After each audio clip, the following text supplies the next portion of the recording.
The Imperium does not believe in faith, it harvests it. Faith is not spiritual, faith is material. Faith is a resource that can be extracted, measured, quantified, and utilized. The faithful do not ascend to the Emperor's side. They descend into the engines. Everything has a supply chain. The God Emperor of mankind sits upon the golden throne.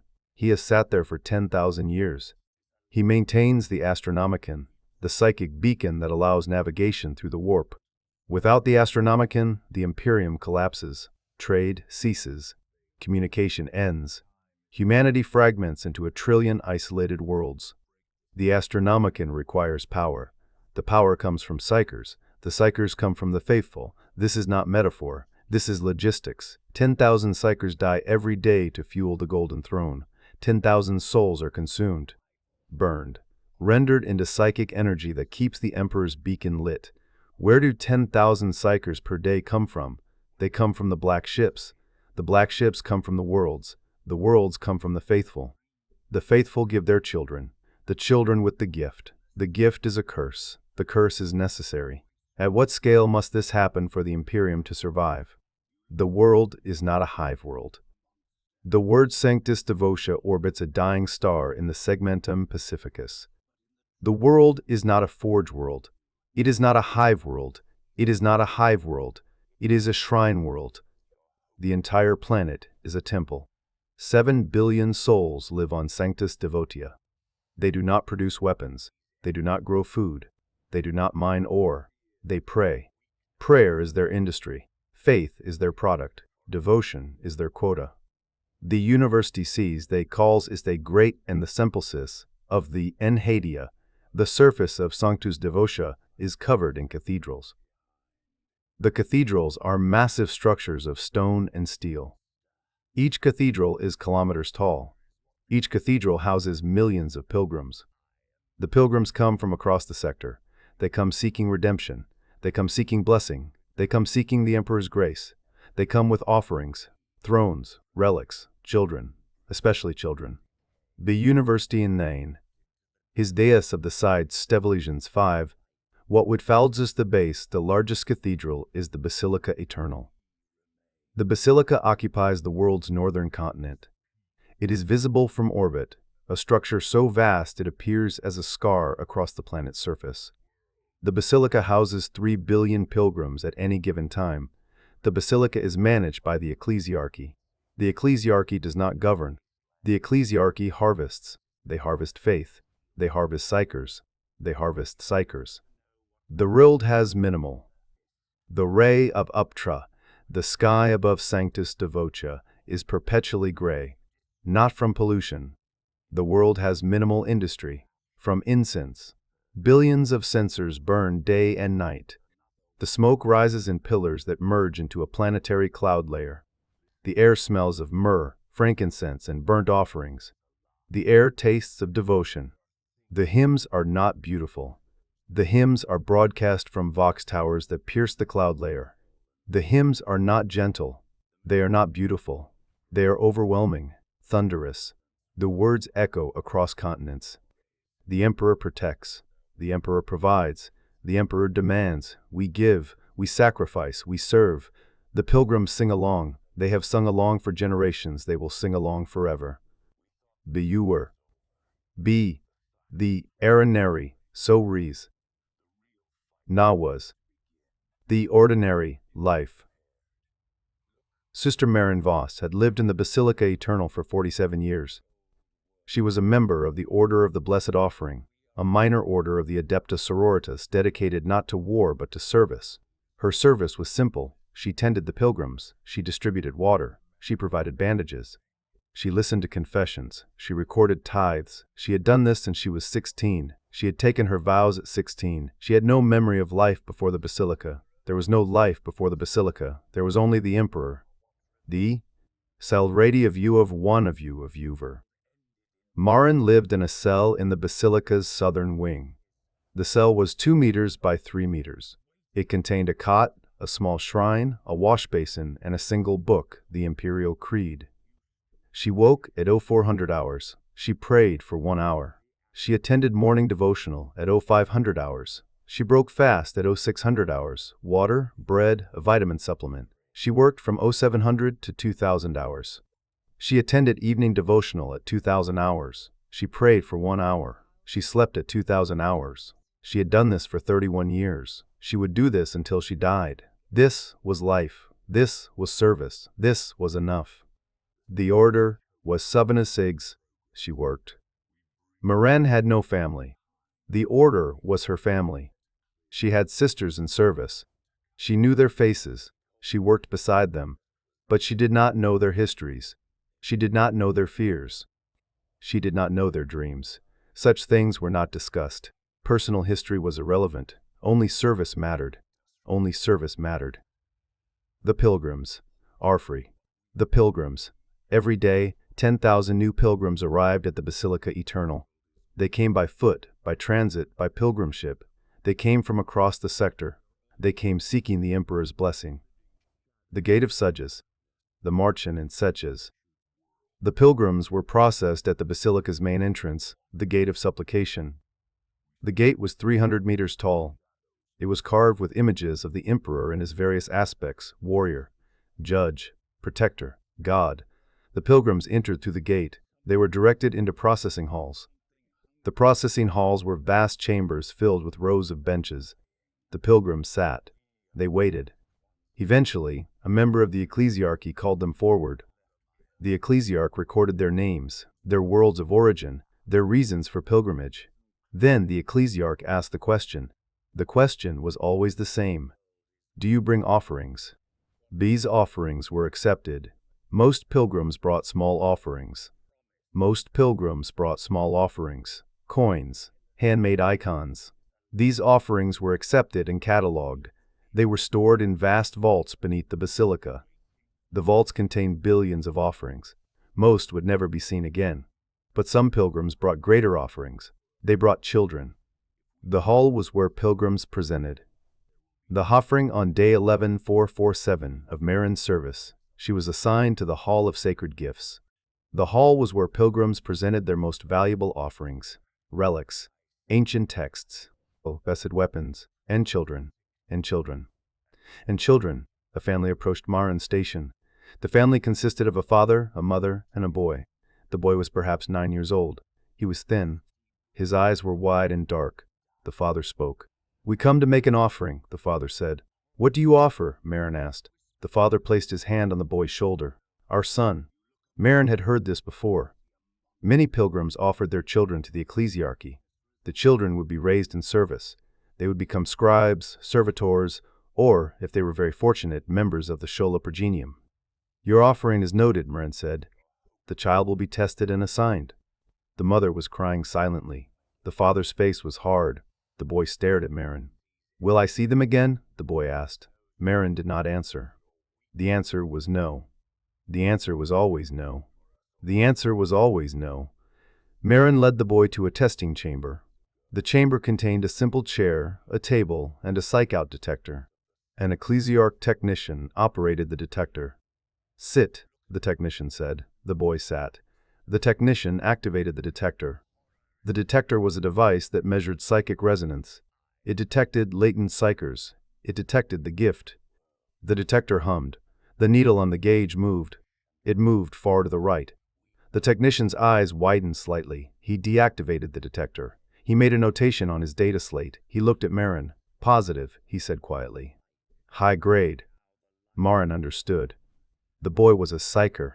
The boy was valuable. The boy would not become a scribe. The boy would not become a scribe. The black ships. Marin escorted the boy to a holding cell in the basilica's lower levels. The cell was small but clean. It contained a cot, a blanket, and a small icon of the Emperor. "You will wait here," Marin said. "For what?" the boy asked. "For collection." "Collection." Marin hesitated. She was not supposed to explain. Explanation caused fear. Fear caused resistance. But the boy's eyes were so wide, so trusting. "The Emperor has use for you," Marin said. "You have been blessed with a gift. The gift must be given to the Emperor." "I do not feel blessed," the boy said. The boy said. Marin said nothing. She left the cell. She locked the door. She walked away. She did not look back. She did not look back. The 40 Circin Mation played, a black ship arrived. The black ships were vessels of the Adeptus Astra Telepathica. They traveled the Imperium collecting psychers. They transported psychers to Terra, to the Golden Throne, to the end. Bilkay, it was not by 35 meters, botters, trest, and it descended. The black ship descended through the cloud layer. It was not black. It was dark gray, almost colorless. It was massive, 3 kilometers long, 1 kilometer wide. It landed on the Basilica's embarkation platform. A delegation from the ship disembarked. They were robed in gray. Their faces were hidden behind masks. Their presence felt wrong. The air around them was cold. They were null maidens, psychic blanks, pariahs, soulless. Their presence suppressed psychic activity. Psychers could not use their powers near them. Psychers could not resist. They had all been detected over the Basilica, had been holding 807 psychers. The psychers ranged in age from 6 to 16. They had all been detected over the past 3 months. They had all been held in the lower cells. They were brought to the embarkation platform. They walked in a line. Some cried, some prayed, some stared blankly. The boy Marin had processed was among them. He did not cry. He walked with his head down. But she watched. Marin watched from a viewing gallery. Marin watched from a viewing gallery. She always watched the embarkations. It was not required. It was not encouraged. But she watched. She felt she owed them that much. The psychers disappeared into the psychers. The psychers boarded the black ship. The null maidens herded them like cattle, not cruelly, just efficiently. The psychers disappeared into the ship's hold. The embarkation ramp closed. The ship's engines ignited. The ship rose. It ascended through the cloud layer. It entered the void. It disappeared. It disappeared. Marin did not know where the black ship went. She knew only that the psychers never returned. She assumed they went to Terra. She assumed they served the Emperor. She assumed their service was sacred. She did not know the truth. The truth was not for her. The psychers were held in the ship to see the journey. The black ship traveled through the warp. The journey from Sanctus Devotia to Terra took 43 days. The psychers were held in the ship's lower decks. The decks were divided into containment cells. Each cell held 20 psychers. The cells were bare metal, no windows, no comfort, just walls and floor and a single dim lumen. The boy sat in cell 47. The boy sat in cell 47. 19 other psychers sat with him. Some were younger, some were older, none spoke. Speaking was discouraged. The null maidens patrolled the corridors outside the cells. Their presence made speech difficult.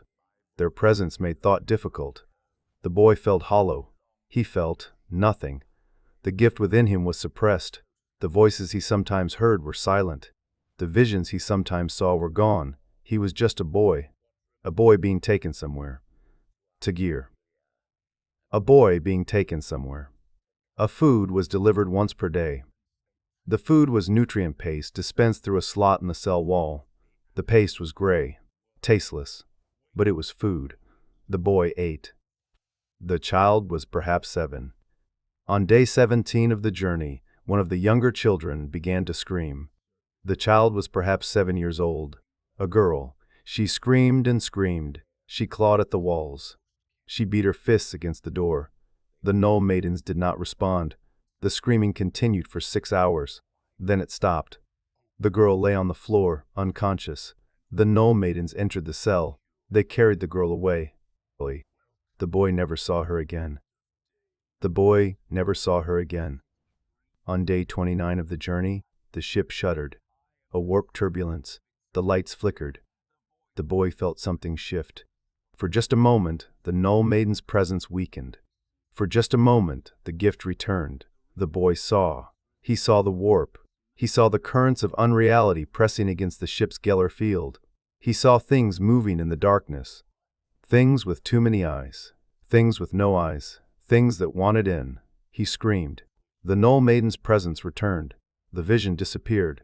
The boy lay on the floor shaking. He did not sleep for 3 days. The center of the Imperium. From orbit, Terra appeared as a sphere of gray and gold. Gray, the sprawling hive cities that covered the entire surface. Gold, The Imperial Palace at the world's heart. Io, the world's heart. The black ship descended. It landed on a designated platform in the palace's outer ring. The platform was one of thousands. Black ships arrived daily. They unloaded their cargo. They departed. The cycle was constant. The fax processing facility, the Psychers were disembarked. The Psychers were disembarked. They walked down the embarkation ramp. They were herded into a vast processing facility.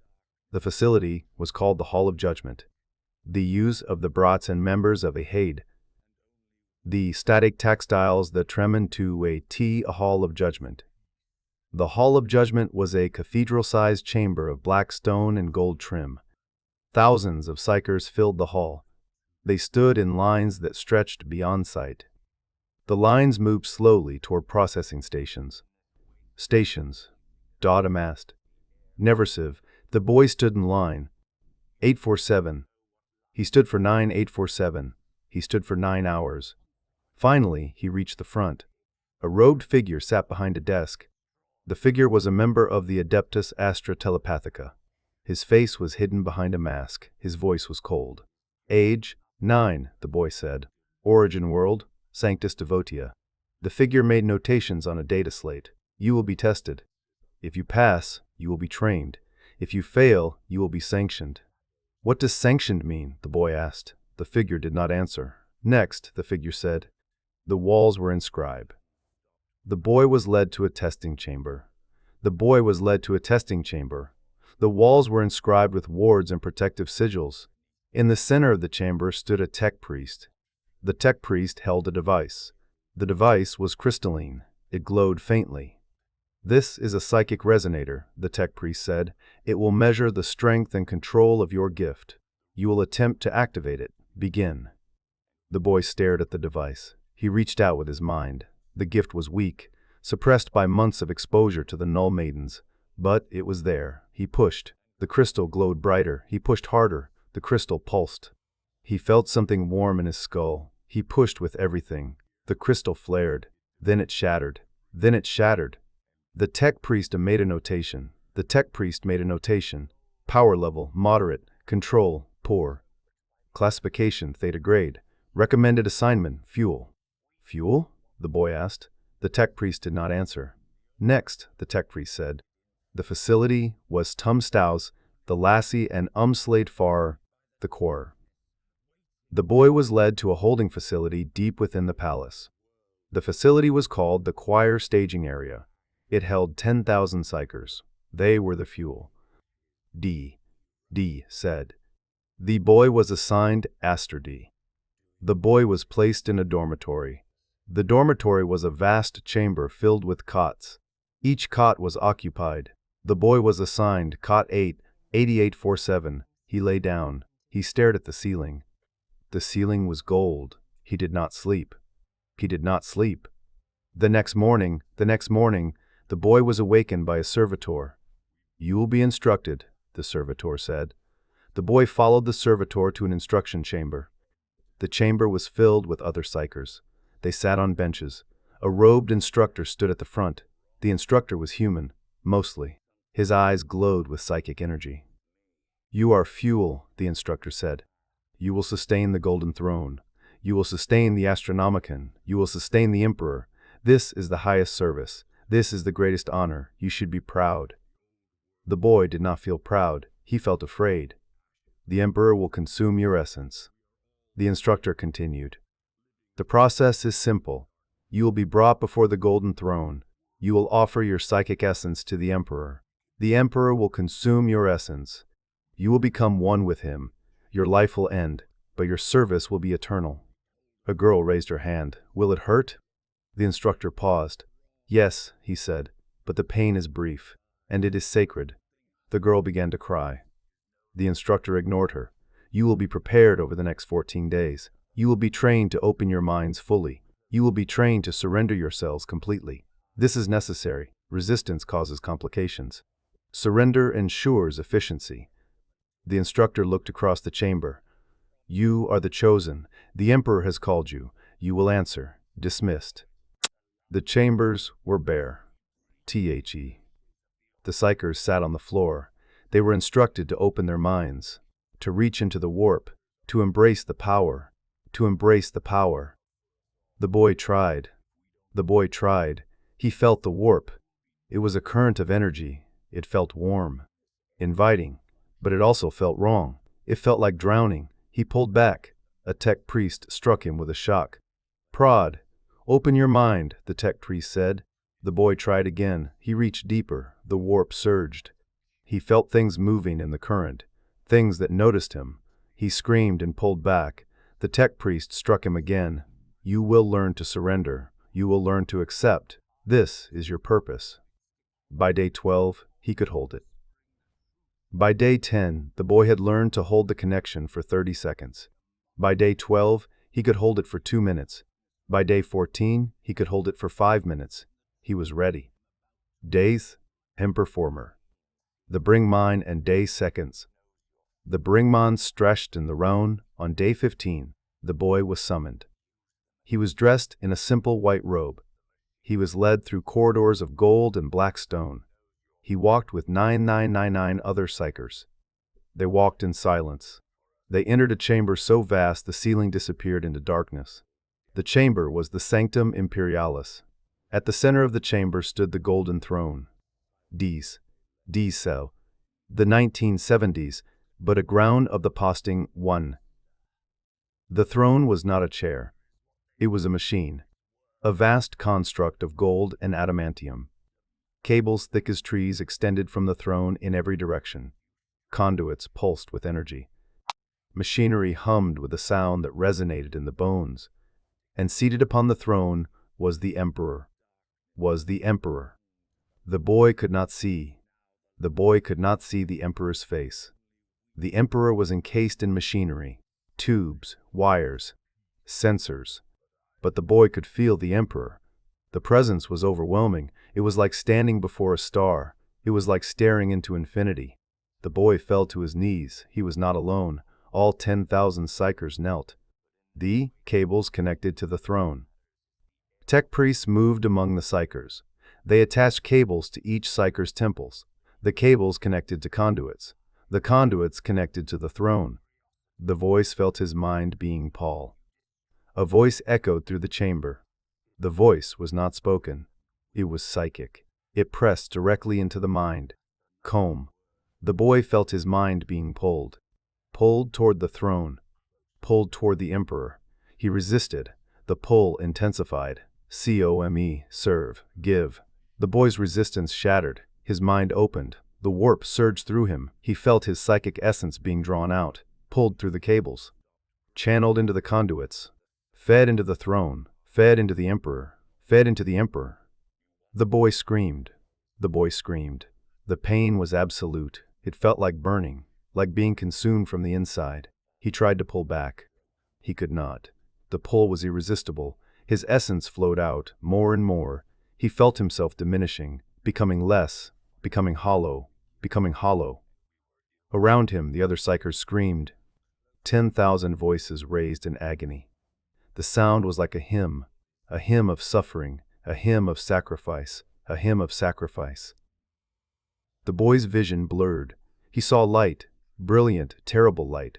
He saw the Emperor's consciousness, vast beyond comprehension. He saw the Astronomicon, a psychic beacon blazing across the galaxy. He saw his essence joining that beacon, becoming fuel, becoming light. The boy's consciousness dissolved. The boy's last thought was not of fear. It was not of pain. It was a question. Was I faithful enough? The question had no answer. The boy's consciousness dissolved. His body collapsed. The cables disconnected automatically. Servitors moved in. They collected the body. They carried it away.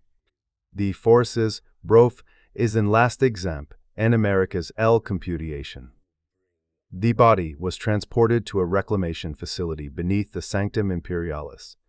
The facility processed 10,000 bodies per day. The bodies were not buried. The bodies were not honored. The bodies were recycled. The bodies were recycled. The boy's body. The boy's body was placed on a conveyor. The conveyor moved through the processing station. Augmetics were removed. The boy had none. Valuable organs were harvested. The boy's organs were damaged. None were viable. The body continued to the rendering tank. The tank contained industrial solvents. The body was dissolved. Proteins were separated. Lipids were filtered. Minerals were extracted. The proteins were cached. The supplement, the protein yield, was 18.4 kilograms. The proteins were processed into nutritional supplement, grade C. The supplement was packaged. The supplement was shipped to shrine worlds across the Imperium. The supplement was distributed to pilgrims. The pilgrims consumed the supplement. The pilgrims did not know they were consuming the rendered flesh of psychers who had fueled the Astronomicon. The pilgrims thought they were consuming sacred rations blessed by the Emperor. In a way, they were right. In a way, they were right. The pattern. Every day, 10,000 more were prepared. Every day, the black ships arrived with new cargo. Every day, the cycle continued. The Imperium required this. Without the Astronomicon, navigation through the warp was impossible. Without warp travel, the Imperium would fragment. Without the Imperium, humanity would die. 10,000 lives per day was the cost. 36,50,000 lives per year. 36,50,000 lives per decade. 36,000 lives per decade. 36,000 lives per century. The cost was acceptable. The alternative was extinction. Sister Marin years later. Marin was 63 years old when she learned the truth. She had served for 47 years. She had processed 8,847 psychers for collection. She had watched 284 black ships depart. She had never questioned. Questioning was not part of service. But on day 1750 Ti, he was dying. He collapsed in the Hall of Sacred Gifts. Marin was summoned to tend him. Marin was summoned to tend him. She brought water. She brought water. She brought bandages. The old man gripped her wrist. "Do you know?" he whispered. "Know what?" Marin asked. "Where the children go." Marin hesitated. "They go to serve the Emperor." The old man laughed. The laugh became a cough. Blood flecked his lips. "They go to burn," he said. "They are fuel. The Emperor consumes them. 10,000 per day. I spent 30 years preparing them, 30 years watching them die. I cannot. The old man's grip weakened. He died. The ruse, the word buyers, the nade, what they are. The man stared at the body. Marin stared at the body.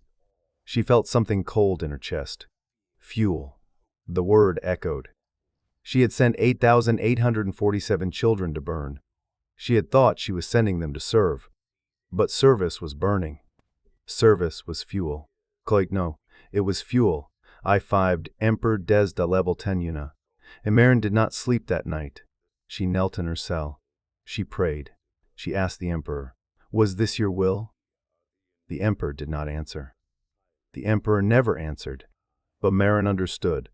The Imperium required sacrifice. The sacrifice was sacred. The children burned so that billions could live. It was just. It was necessary. It was holy. Did not hesitate. Marin returned to her duties the next day. She processed pilgrims. She recorded tithes. She recorded tithes. She sent more children to the black ships. She did not question. She served. They had returned to their world, Promptine and Russian. The second generation. 30 years after the boy's death, his parents still lived. They had returned to their world, a small agri-world on the edge of the sector. They had tried to have more children. They had failed. They were old now, tired. Ired and I. The father worked the fields. The father worked the fields. He had worked the fields for 43 years. He did not think about his son often. Thinking caused pain. But sometimes, at night, he wondered. He wondered if his son had served well. He wondered if the Emperor had accepted the offering. He wondered if it had been worth it. The writing many, Samujis, he prayed that he was to the mother prayed. The mother prayed. She prayed every day. She prayed for her son's soul. She prayed that he was with the Emperor. She prayed that he was happy. She did not know he was dead. She did not know he had been dead for 30 years. She did not know his rendered proteins had been consumed by pilgrims across the sector. She did not know pieces of her son had been eaten by strangers. She could not know. If she knew, the knowledge would break her. So she prayed. And she believed. In the shrines across the Imperium, the faithful pray. In the processing halls, the psychers are tested. In the black ships, the cargo is transported. On the Golden Throne, the fuel is consumed. In the reclamation facilities, the bodies are rendered. In the distribution centers, the supplements are shipped. In the hab blocks, the rations are consumed. And the faithful eat the flesh of those who burned. They do not know. They cannot know. They pray. They believe. They give their children. Their children are tested. Their children are shipped. Their children burn. Their children become light. The light guides ships through the warp. The ships carry the faithful. The faithful give their children. The cycle is perfect. The cycle is eternal. The cycle is holy. The faithful are the harvest. The Imperium does not believe in faith. It harvests it. Faith is the crop. The faithful are the field. The psychers are the harvest. The Golden Throne is the thresher. The Astronomicon is the yield. And the rendered biomass? That is simply fertilizer. It feeds the next generation of faithful. Who will give the next generation of psychers? Who will fuel the next 10,000 days? Nothing is wasted. Nothing is mourned. Everything serves. The administratum life, Alpha. The person Maed is burned, Asten. How many children have burned on the Golden Throne? The administratum records every death. The records show 36,500,000 psychers consumed over 10,000 years. 36,500,000,000 souls. Burned, rendered, consumed. Each one was someone's child. Each one had a name. Each one believed they were serving. And they were. They served with their lives. They served with their deaths.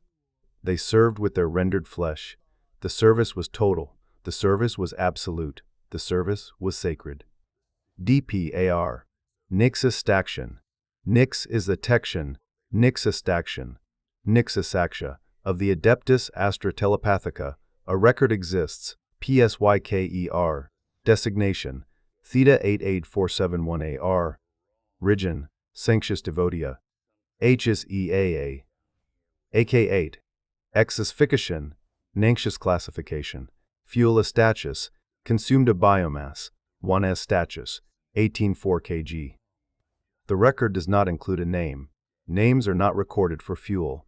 The boy had a name once. His parents remembered it, but the Imperium did not. The Imperium remembered only Theta 8847, fuel, consumed, optimal. The Muncha, to Prost, one prize, Muncha. And in the Sanctum Imperialis, the Golden Throne pulses. The machinery hums. The Emperor endures. The Astronomicon blazes. And 10,000 more children walk toward their end. They walk in white robes. They walk in silence. They walk willingly. They believe they are serving. And they are right. This is service. This is sacrifice. This is faith. Faith is fuel. And the Imperium burns it without end.